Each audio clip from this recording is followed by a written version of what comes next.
ओम नमो भगवते वासुदेवाय नमः। निर्जला एकादशी महात्म।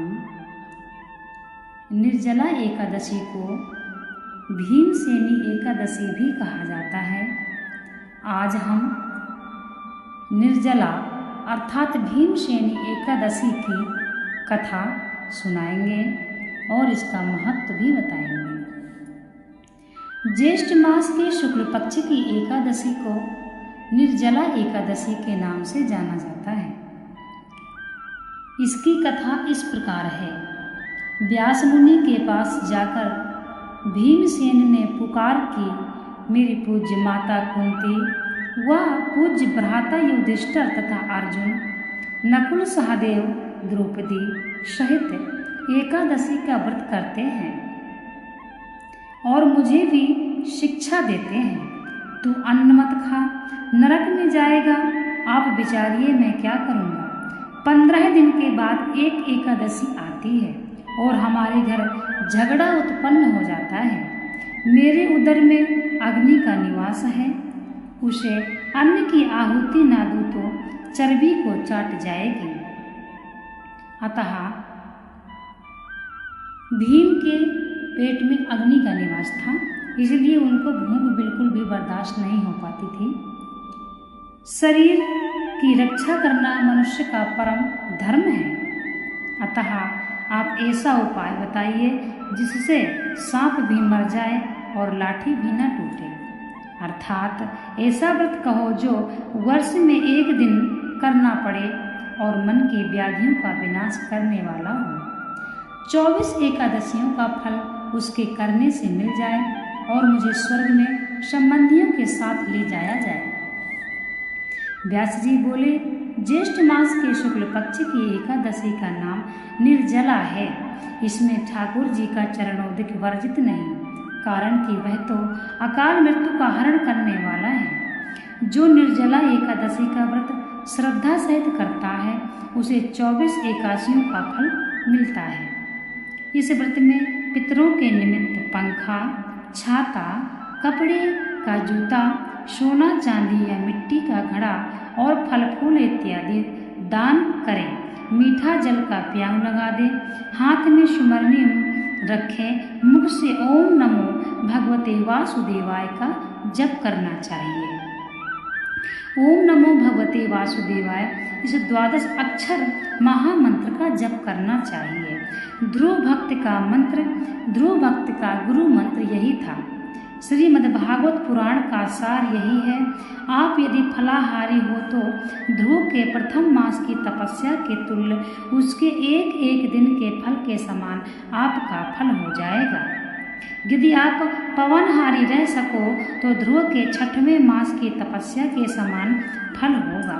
श्रद्धा को पूर्ण रखना, नास्तिक का संग ना करना, दृष्टि में प्रेम का रस भरना, सबको वासुदेव का रूप समझ कर नमस्कार करना, किसी के दिल को ना दुखाना, अपराध करने वाले का दोष क्षमा करना, क्रोध का त्याग करना, सत्य भाषण करना।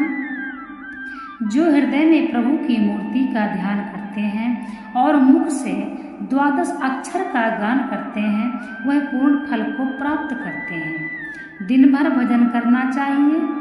रात्रि को रासलीला, कृष्ण लीला, कीर्तन के सहारे जागरण करना चाहिए। द्वादशी के दिन ब्राह्मणों को दक्षिणा दे, फिर उनको भोजन खिलाकर उनकी परिक्रमा कर ले। अपने पग पग का फल अश्वमेध यज्ञ के समान हो। ब्राह्मणों से ये वर मांग ले। ऐसा श्रद्धा भक्ति से व्रत करने वाला कल्याण को प्राप्त होता है। जो प्राणी मात्र को वासुदेव की प्रतिमा समझता है उसको मेरी कलम लाखों प्रणाम के योग्य कहती है। निर्जला का महत्तम सुनने से दिव्य चक्षु खुल जाते हैं।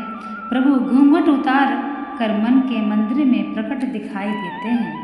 इस प्रकार से यह निर्जला एकादशी व्रत की कथा है और इसी में इसका महात्म्य है। इसका इतना महत्व है, महात्म्य ये है कि यदि आप यह एकादशी निर्जला रह सकते हैं तो आपको 24 एकादशियों का फल प्राप्त हो जाएगा। ओम नमो भगवते वासुदेव का आपको भजन करना है, जप करना है, आप पूर्ण फल को प्राप्त करेंगे। और यदि निर्जला नहीं कर सकते हैं तो आप फलाहार भी रह सकते हैं, तो आपको एक एकादशी का फल प्राप्त होगा। इसलिए भीम जी के पेट में, उदर में अग्नि का निवास था, इसलिए वह बिल्कुल भी भूख बर्दाश्त नहीं कर पाते थे। उन्होंने व्यास जी से जब पूछा तो उन्होंने यह एकादशी उनको बताई। यह एकादशी का बहुत ही महत्व है। यह एकादशी भगवान के शरीर से उत्पन्न हुई है, इसलिए जो भी व्यक्ति, माताएं, बहनें एकादशी का व्रत प्रारंभ करना चाहते हैं वह एकादशी, उत्पन्ना एकादशी से व्रत प्रारंभ करें। इसी दिन एकादशी का प्रकट हुआ था।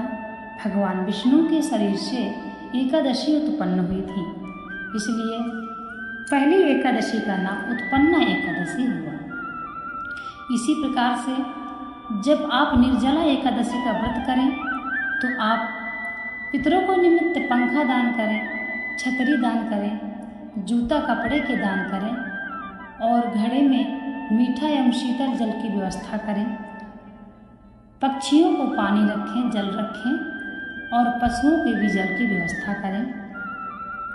ब्राह्मणों को द्वादशी के दिन दान देना चाहिए और उनकी पग पग परिक्रमा कर लेनी चाहिए, क्योंकि ब्राह्मण के मुख में चारों वेदों का वास है और ब्राह्मण के चरणों में सभी तीर्थों का निवास बताया गया है, इसलिए ब्राह्मण भगवान विष्णु के समान माना गया है।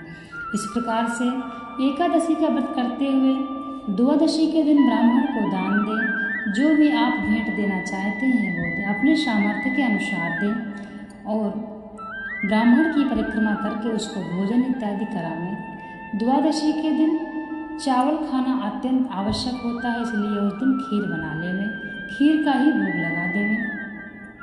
इस प्रकार से एकादशी यदि आप पूरी श्रद्धा भावना से करते हैं, पूर्ण विश्वास से करते हैं और व्रत काल में आप सुमन्नी लेकर हाथ में माला जप करते हुए 12 अक्षर मंत्र का जाप करते हुए आपको एकादशी का दिन पार करना है। 12 अक्षर मंत्र है ओम नमो भगवते वासुदेवाय का जप करते हुए आपको एकादशी का व्रत धारण करना है।